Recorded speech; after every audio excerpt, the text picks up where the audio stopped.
Alrighty then, here we are, May 25th. I made a video the other day.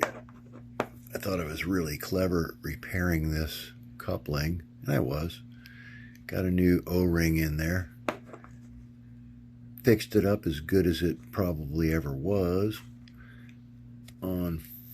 But it does leak a little bit.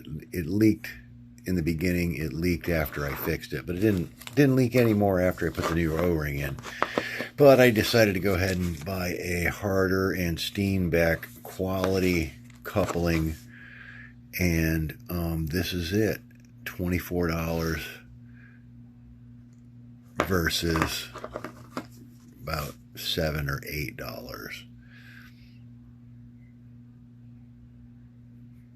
And this one's been banged around a little bit. Hit the floor a couple times.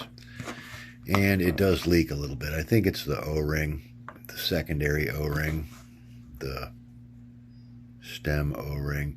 Now this one's got a little wrench cogs on there where you can actually take this one apart, so it might be easier to service. So that's pretty cool.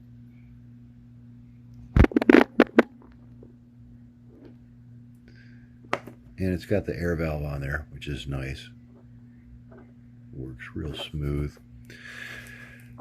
And when I plug my airbrush into it, or any of my airbrushes, hang on, it does not leak. It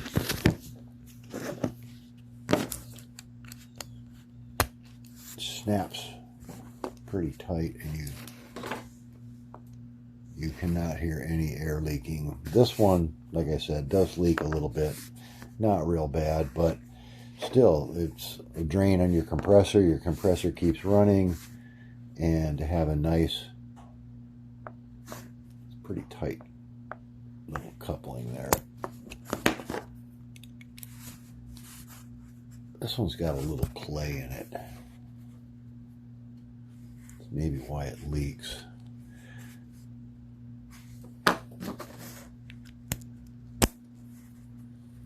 Harder and Steenbeck quick release air coupling. I like it. Kind of pricey, but I guess you get what you pay for.